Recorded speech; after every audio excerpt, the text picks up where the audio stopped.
नमस्कार, मैं मनोज कुमार और आप देख रहे हैं हाल समाचार। एनबीटीएसए यानी news broadcasting and digital standard authority ने अभी हाल ही में 3 टीवी न्यूज चैनल्स के 4 बड़े पत्रकारों पर भारी जुर्माना लगाया। दरअसल इन पर यह जुर्माना इस आधार पर लगाया गया कि इन्होंने हाल ही में धर्मांतरण पर या फिर लव जिहाद पर झूठी और अफवाह आधारित खबरें चलाई थी। हमने बीते दिनों कुछ इस तरह के न्यूज चैनल्स पर बड़े बड़े थंबनेल या फिर इस तरह की हेडिंग्स टाइटल चलते हुए देखे, जिस पर लिखा गया था शिक्षा मंत्री का लव जिहाद पर एक्शन, लव जिहाद का पीएफआई कनेक्शन, लव जिहाद और धर्मांतरण, मुस्लिम शिक्षक ने किया हिंदू लड़कियों का धर्मांतरण। ये सब की सब खबरें झूठ और अफवाहों पर आधारित थी। मिर्च मसाला डालकर जो हकीकत थी उसको कुछ और ही बनाने की कोशिश की गई थी। इस तरह की तमाम हेडिंग्स, टाइटल्स और थंबनेल के साथ जो दुनिया भर की मिर्च मसालेदार खबरें हमें परोसी जाती हैं, क्या ये सब की सब सच होती हैं? आखिर ये सब हम समझ भी कैसे सकते हैं? क्योंकि ये जो जितने भी जिम्मेदार एंकर होते हैं या फिर ये गोदी मीडिया चलाने वाले पत्रकार होते हैं, ये एक बात जोर दे देकर कहते हैं, वो ये कि ये सारी खबरें गहराई से पड़ताल के बाद आपके सामने लाई गई है। हमारे ग्राउंड रिपोर्टर के द्वारा इस पूरे मामले पर काफी जोखिम लिया गया है,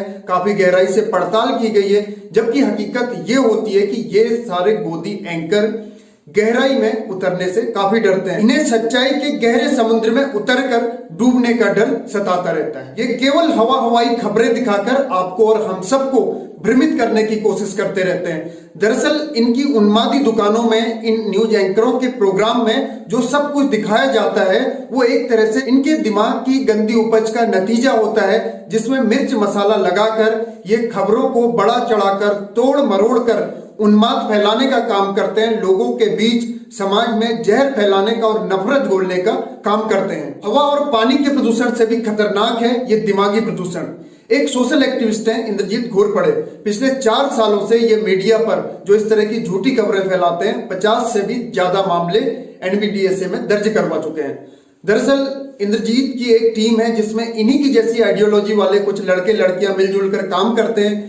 ये मीडिया में जो इस तरह की खबरें चलाई जाती हैं, इनको एक एक करके बारीकी से सुनते हैं, समझते हैं और तथ्यों की जांच पड़ताल करने की कोशिश करते हैं। इसी क्रम में इंद्रजीत घोरपड़े और इनकी टीम ने कोटा वाले केस की रिसर्च की तो पता चला कि गोदी मीडिया के चैनल्स पर जो लव जिहाद और धर्मांतरण को लेकर कोटा के केस पर कार्यक्रम चलाया जा रहा है, उसका सच्चाई से दूर दूर तक कहीं कोई कनेक्शन नहीं है। खबर की सच्चाई से पड़ताल करने पर पता चलता है कि राजस्थान के कोटा में एक राजकीय प्राथमिक विद्यालय खजूरी है। इस विद्यालय में 15 शिक्षक हैं, 12 हिंदू और 3 मुस्लिम शिक्षक। यहाँ के जो प्रिंसिपल हैं कमलेश बैरवा, उनके मुताबिक बीती 26 जनवरी को यहाँ पर एक कार्यक्रम का आयोजन किया गया था, जिसका मकसद था सर्वधर्म समभाव के जरिए एक अच्छा मैसेज देना, सांप्रदायिक सौहार्द को बनाए रखने की कोशिश करना। तो यहाँ पर एक नाटक का आयोजन किया जाता है। इस नाटक में एक लड़की भारत माता का रोल करती है और 4 लड़के हिंदू, मुस्लिम, सिख, ईसाई इन रोल में होते हैं। अब ये 4 लड़के जो है भारत माता को नुकसान पहुंचाने की कोशिश करते हैं। तो यहीं पर कुछ सच्चे नागरिक आते हैं और उस धार्मिक उन्माद को खत्म करके भारत माता को बचा लेते हैं। मतलब पूरी तरह से समझा जा सकता है कि किस तरह सांप्रदायिक सद्भाव को जरूरी बताकर भाईचारे के साथ, प्यार मोहब्बत के साथ एक साथ रहने का मैसेज दिया जा रहा है। लेकिन इस पूरे मामले पर न्यूज एंकर्स के द्वारा, गोदी मीडिया के द्वारा हमें जो खबरें परोसी गई, उसमें लव जिहाद का पीएफआई से कनेक्शन, मुस्लिम शिक्षक के द्वारा किया गया हिंदू लड़की का धर्मांतरण, इसी तरह की चीजें देखने को मिली, जबकि हकीकत में सच्ची खबर कुछ और ही थी। इसके साथ ही यहाँ पर एक और मामला काफी चर्चाओं में था। वो मामला ये कि वो जो पास आउट करने वाली लड़की थी वहां से, जिसकी टीसी कटती है, उसकी टीसी में एक ह्यूमन एरर हो जाती है। दरअसल उसमें जो रिलीजन वाला कॉलम था वहां पर हिंदू के बजाय मुस्लिम लिख दिया जाता है, जबकि टीचर का कहना है कि उस दिन 3 टीसी कटी थी, जिसमें 2 मुस्लिम बच्चे थे और एक हिंदू बच्ची थी। तो इस बच्ची के कॉलम में, रिलीजन वाले कॉलम में मुस्लिम लिखा जाना ये एक ह्यूमन एरर था।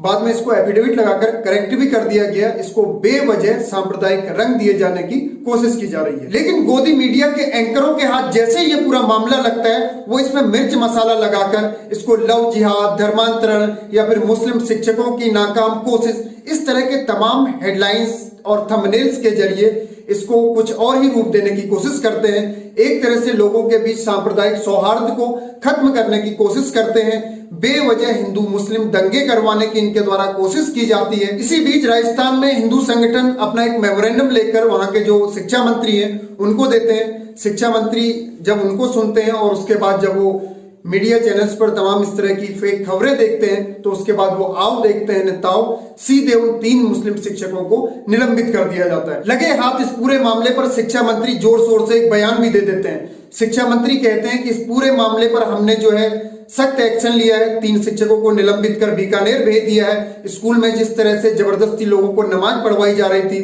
धर्मांतरण का जो षड्यंत्र चल रहा था, उस पर हमने सख्त एक्शन लिया है। जबकि वास्तव में हकीकत कुछ और ही थी जिससे शिक्षा मंत्री जी भी वाकिफ नहीं थे। सोशल एक्टिविस्ट इंद्रजीत घोरपड़े और तमाम स्वतंत्र पत्रकार यानी नॉन गोदी मीडिया न्यूज चैनल्स चलाने वाले लोगों ने जब इस पूरे मामले की पड़ताल की तो हकीकत कुछ और ही पता चली।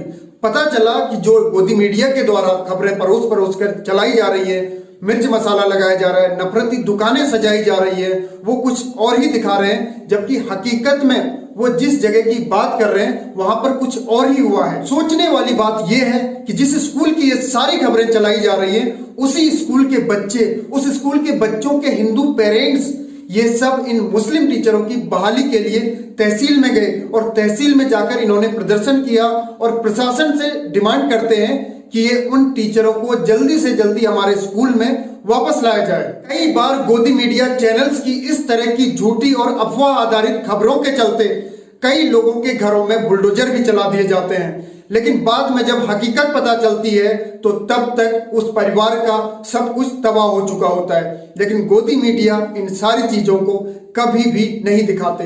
इनकी दुकानों में, इनकी नफरती और उन्मादी दुकानों में ग्राहकों की कभी कोई कमी नहीं होती। अलग अलग घटनाओं को एक साथ जोड़कर इन नफरती एंकरों के द्वारा वीडियो में काट छांट करके एक कड़ी को दूसरी कड़ी से जोड़कर अपनी उन्मादी दुकानों के लिए किस तरह से मसालेदार कंटेंट परोसने की कोशिश की जाती है, ये भी भूल जाते हैं कि ये सब करने के एवज में कितना सांप्रदायिक उन्माद फैलता है। कईयों के घर जलते हैं, कईयों के घरों में आग लग जाती है और कईयों के घर वीरान हो जाते हैं। लेकिन इन सब एंकरों को इन सारी चीजों से कोई वास्ता नहीं होता, क्योंकि सच्चा पत्रकार कभी भी वास्तविक तथ्यों के साथ तोड़ मरोड़ नहीं करता और किसी भी मामले की तह तक पहुंचकर सच्चाई को लेकर आता है और हम सबके सामने वही चीज परोसता है जो वास्तव में समाज में हो रही होती है। लेकिन ऐसा करते हैं केवल स्वतंत्र पत्रकार, न कि गोदी मीडिया चैनल्स के दलाल। न्यूज चैनल की संस्था एनबीडीएस ने जिन 3 टीवी चैनलों के 4 एंकरों को दोषी पाया है, उनमें से एक हैं सुधीर चौधरी। सुधीर चौधरी आज तक के ब्लैक एंड व्हाइट शो में एक कार्यक्रम चला रहे होते हैं जिसमें वो लिखते हैं धर्मनिरपेक्ष भारत में मुस्लिम इलाके। इस पूरे कार्यक्रम को लेकर एनबीडीएस ने उनको कड़ी फटकार लगाई है और 7 दिन के अंदर अपने सभी सोशल मीडिया प्लेटफॉर्म से इस तरह के कार्यक्रम को हटाने की चेतावनी दी है। सुधीर चौधरी जिस पार्टी का गुणगान करते हैं, उसी पार्टी की स्मृति ईरानी इन्हें तिहाड़ी भी बुलाती है, लेकिन सुधीर चौधरी है कि सुधरने का नाम नहीं लेते। दरअसल ये एक बार अवैध वसूली को लेकर तिहाड़ भी जा चुके हैं। इसी कड़ी में एक दूसरा नाम है अमन चोपड़ा। अमन चोपड़ा न्यूज 18 के एंकर हैं। इन पर 2022 और 23 में भी इसी तरह के मामले दर्ज किए जा चुके हैं, क्योंकि इन्होंने इससे पहले भी अपनी नफरती दुकान में उन्माद फैलाने का काम किया था। ताजा मामला है अलवर में शिव मंदिर को तोड़े जाने को लेकर इनके द्वारा जो झूठ फैलाया गया, बाद में पता चला कि इसका वास्तविक खबर से दूर दूर तक कहीं कोई नाता नहीं है। टाइम्स नाउ नवभारत के एंकर हिमांशु दीक्षित को भी एनबीडीएस ने कड़ी फटकार लगाई और इन पर भी 1 लाख रुपए का जुर्माना लगाया गया। इसी कड़ी में गोदी मीडिया का एक फेमस चेहरा भी है जिसका नाम है अमीश देवगन। इसको भी एनबीडीएस ने कड़ी फटकार लगाई और इसको हिदायत दी है कि वो इस तरह से सांप्रदायिक उन्माद फैलाने वाली झूठी और फेक खबरें न फैलाए, वरना भविष्य में इनको इसका बुरा खामियाजा भुगतना पड़ सकता है। एनबीडीएस ने गोदी एंकर से इन सभी लोगों को कड़ी चेतावनी दी और कहा कि आप किसी भी मुद्दे पर शो करिए, हमें कोई आपत्ति नहीं है, लेकिन सांप्रदायिक उन्माद फैलाने वाली कोई भी खबर स्वीकार्य नहीं होगी। एनबीडीएस के अध्यक्ष जस्टिस सीकरी ने ये भी कहा कि आप किसी भी एक व्यक्ति या व्यक्तियों के कृत्य के कारण पूरे समुदाय को टारगेट नहीं कर सकते। आपको खबरें चलाना है, आप सांप्रदायिक सद्भाव को बढ़ाने वाली खबरें चलाइए, लेकिन किसी भी तरह से झूठ और तथ्यों से परे की कोई ऐसी खबर न चलाइए जिसका सच्चाई से दूर दूर तक कोई वास्ता ना हो। तो आज के लिए फिलहाल इतना ही। आगे फिर होगी मुलाकात किसी और नए मुद्दे के साथ। तब तक के लिए जय हिंद, जय भारत।